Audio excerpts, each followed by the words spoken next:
Hello, and in this spooky Bad Influence today, we'll be looking at some ghostly games for Halloween, including an exclusive preview of Jack in the Dark. Stick with me if you run into a fluent Klingon. Fly with the next generation and boldly go where no Trekkie has gone before. Up a bit, down a bit. We'll be showing how you can play games simply by talking to them. Our main review is Jurassic Park on the SNES.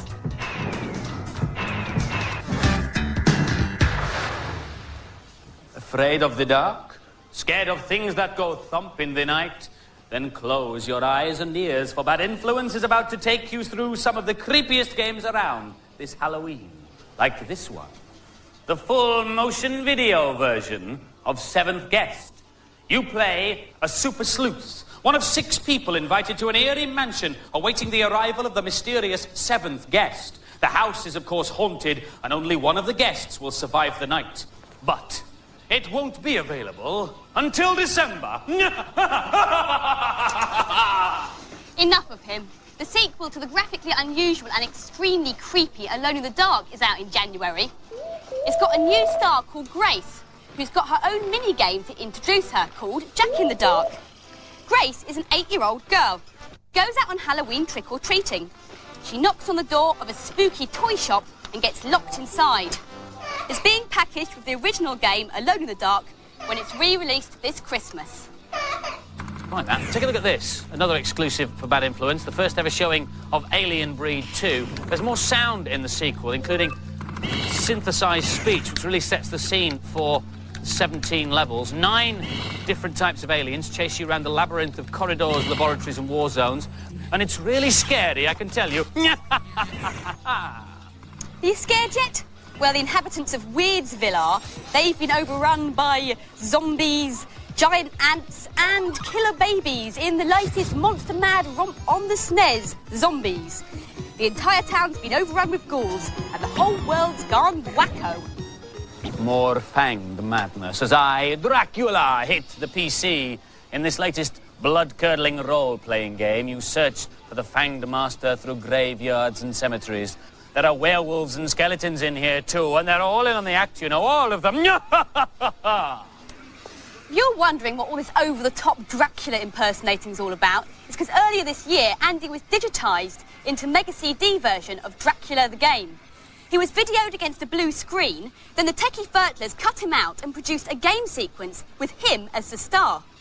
The good news is that Andy's acting career really took off after he did that blue screen stuff. The bad news is that he got left on the cutting room floor. He's not actually in the final version.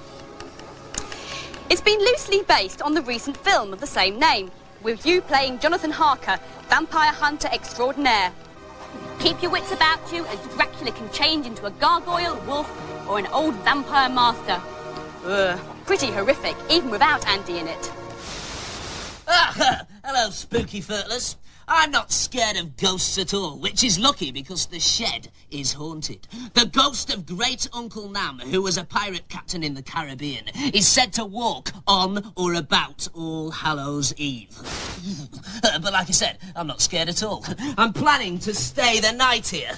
I've got my camera to snap the ghosty dude, and I've got my ham sandwich, yes, and my torch, and I've got a baseball bat in case the going gets tough. Right, on with the first cheat. Now this is for Lemmings 2 on the Amiga.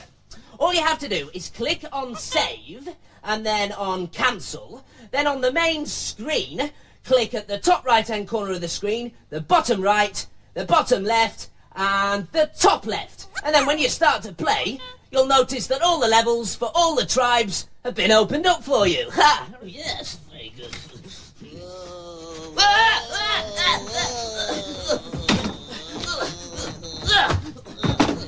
Right, ghostly dude, take that!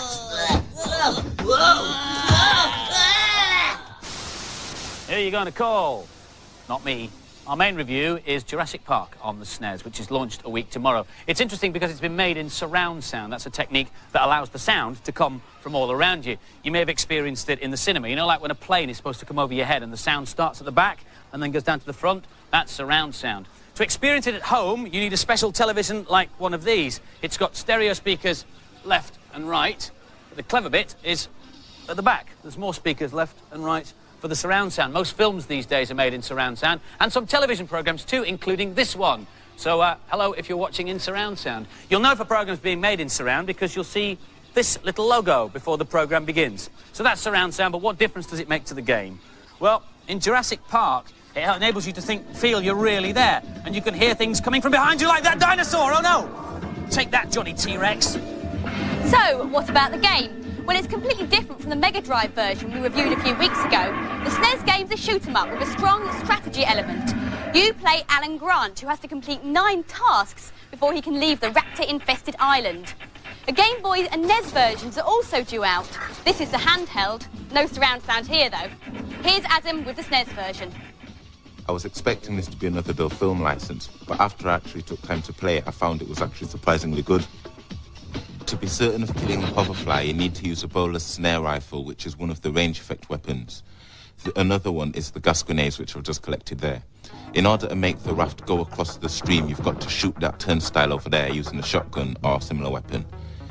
Jump across here, and anyway, there are 2 styles of games here. You've got the overhead style, which you see, and there's a first-person view inside as well. Out here, you spend a bit too much time wandering around looking for stuff, but it's quite good. To get to the other style of gameplay, you need to enter any of the buildings. This is a visitor centre. In each building, there's a task.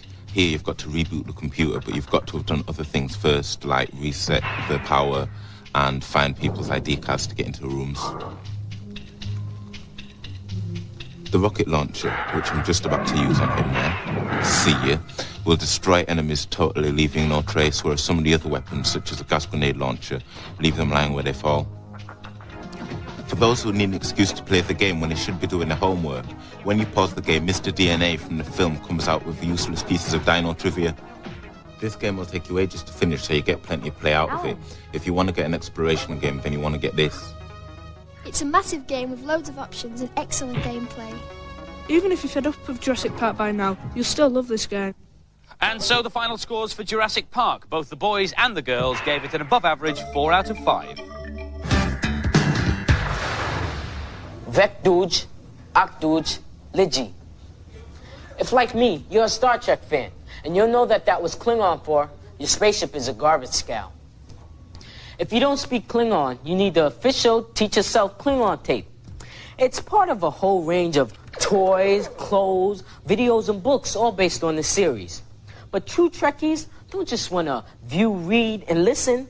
They want to be on the bridge of the Starship Enterprise, boldly going where they have not boldly gone before, and now they boldly can. American games company Spectrum HoloByte are producing computer and console versions of Star Trek. This is the Super NES version. So, how does the game play? And remember, this is an early version. Okay, well, basically it starts off with you're hailed by this doctor. She's on a planet, and she's being harassed by some Romulans. So she gives you a location where she is, and you need to fly the Enterprise over there. This is the bridge of the Enterprise, and these are the different stations on board here. Down here is astrogation. This is where you'll set up where you want to travel to. So she told us to go to Nucota 6, so we'll quickly go there. Here's the turbo lift, where you decide what characters you'd like to bring down to the planet's surface. You can choose all sorts of different people. Okay, and we're down on the planet's surface. You can be any one of the 4 characters you'd like. The idea here is we're supposed to locate some Romulans. Data's got a phaser and a tricorder as well, so you can tricorder things to find out stuff about it. There's a Romulan, we got rid of him. Okay, so we're being drawn into a space battle. It happens automatically. The upper part of the screen there is a forward view out of the Enterprise, and the lower part of the screen is an overhead view to give you an idea of your location versus his. The artwork for all the various versions of the game has been carefully produced to match the style of the TV series, and then directly digitized into the computer. At the top end of the market, there'll be CD versions of the game. Developing games for CD requires a whole new set of programming skills. Even though we weren't allowed to see any of it, they're also working on the virtual reality version of Star Trek, so you really will be able to boldly go. Beam me up. Hey, yo, what's going on? Alien life form on board. Z Wright ending his report in a very predictable way. This is a new version of a PC game called Star Trek 25th Anniversary. Fire phasers. Yup, it's voice activated, so raise shields. Yep, and fire photon torpedoes. Brilliant, it's great fun, but it does require special hardware to be connected to your PC, and it'll only work with programs that are specially designed to be voice operated. But there is a new package called Voice Assist that will let you talk to nearly all your PC software. Before you use it, you've got to teach it to recognise your voice, and that couldn't be simpler. You just go into training mode, and here are the commands that you'd want it to learn. So let's try maximise. We click on single, and then I click on OK and say the word, maximise. Now we can test to see if it recognises that. Maximise. And up it comes, which is terrific. We'd save that and come out. I've been teaching it words all afternoon, so let's see if it can recognise them. You do have to remember, though, to click in the top left-hand corner here on the ear, otherwise it's not listening, look. Word processor. WinWrite is what we call a word processor, and when it comes up, I should be able to get address. And up it comes. Calculator. Calculator. Now, the problem here is that the system doesn't understand what I'm saying, it just understands the words I've taught it, and the word I taught it for calculator was pumpkin. And there it is. It's called a single utterance speaker-dependent recognition system, which sounds very technical, but it's not if you think about it. A single utterance is just one-word commands to you and me, things like left, right, up, down, enter, and the like. Speaker-dependent means it will only recognise the person whose voice it's learned. So if Violet tries to close my calculator, I bet she can't. Close. Close. See? They claim 95% recognition for this, which is pretty good, but it does have a problem in a noisy atmosphere like a television studio. That's enough of the close show, thank you. You've also got to be careful when you're speaking, because it's constantly trying to analyse your voice and not making any sense of it, so we keep getting not recognised in the top left-hand corner. And when you do say the commands, you've got to be specific. You can't say, calendar, because that's not the way it learnt it. I learnt it like this. Calendar. And up it pops. 7 a.m. this morning. What was I doing? Hello again, Furtlers. In the interests of science, I've had my right arm surgically removed and replaced with a voice-activated bionic arm. Up. Hey, down. Stop, stop, stop. You have to be really careful what you say, though, because sometimes it goes completely mad. Hey, whoa, stop, stop. Whoa. Sorry, Furtlers, it must have been because I said the word mad. Whoa, stop, stop, stop. Right, here's my first voice-activated cheat. It's for Mech Warrior on the SNES. Pick up controller. Yes, yes, yes. Now, all you have to do is pause the game and then type in A-L-L-Y, A-L-L-Y, A-L-L-Y 3 times in a row, and you'll be invincible. And you'll be able to fight without being killed. Stop, stop. Look, I didn't mean fight me. Stop, stop. Namrud, armed and dangerous. Now for this week's news and previews. Back in the 1980s, the classic 3D space game was Elite, and at last there's a sequel. The new version is called Elite 2 Frontier. It took 5 years to program and is massive. You journey through the galaxy, exploring millions of planets, fighting off aliens and pirates, and trading all the way. It's released tomorrow on the Amiga and PC, with an Atari version to follow. Fancy saving a few dolphins? Well, the world's first ecologically sound computer game is being released on 3 new formats. Echo was last year's surprise hit on the Mega Drive. Now it's available on Game Gear and Master System. Both are faithful representations of the 16-bit version. The new Mega CD version has 5 extra levels, an educational film about dolphins, and apparently it's got 3D sound. New Chessmaster for the Game Boy is poised to finally lay Tetris to rest as the most popular cart. The handheld version has 16 levels of play from novice to grandmaster, a 2-player mode, a teaching option, and you can even get hints for the best move to play when challenging the computer. And as if that wasn't enough, it's one of the few Game Boy carts to feature speech. Speed Racer is a very popular cartoon on MTV and now a new game for the PC. You get to pilot the amazing Mach 5, the fastest car ever built, and race around the world, battling villains like the Snake Oiler and the Gang of Assassins. And now for some more games reviews. Star Wars is released this weekend on Master System and Game Gear, not to be confused with Super Star Wars on the SNES. Everyone knows the story, so let's dispense with the build-up and go straight to Angela on the Master System.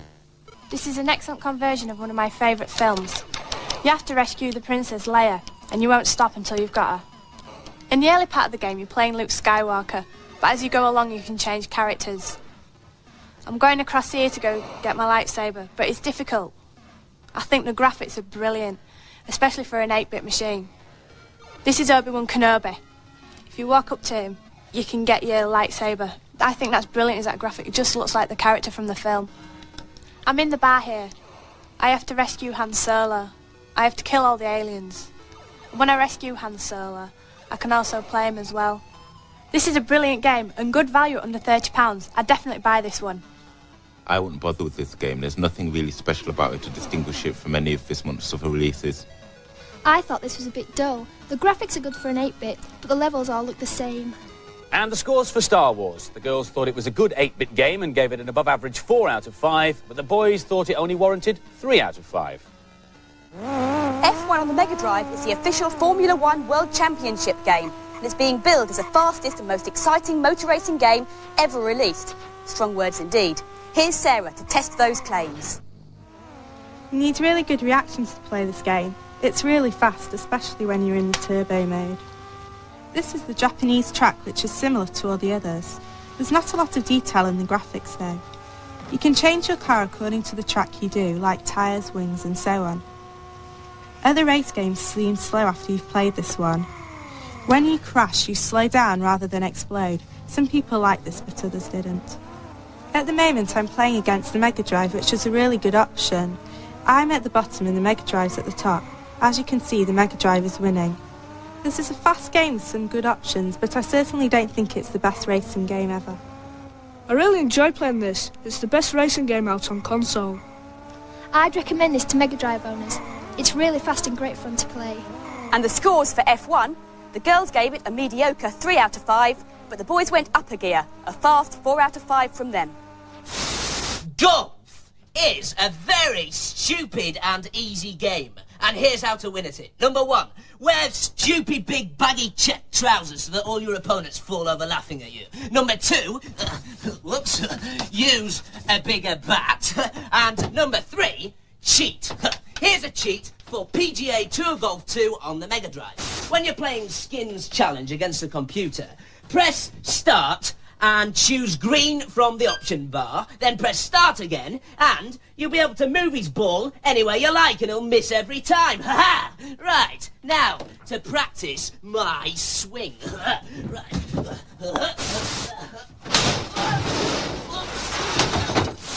4, 3, 2, 1. Thank you, Violet. If you want to read the data blast, set your video recording now. Last week's competition prize was a Mega Drive with Aladdin and a Bad Influence t-shirt, and the question was, in the story, how many wishes did the genie give to Aladdin? The answer, of course, is 3, and the winner is Scott McClellan from Paisley in Renfrewshire. Well done, Scott. This week's prize is a SNES with a copy of Jurassic Park, the game. Now, we've been getting so many entries for the competition that to make it fairer, we decided to make the questions harder. So this week's question is, what is the name of the age that came before the Jurassic period?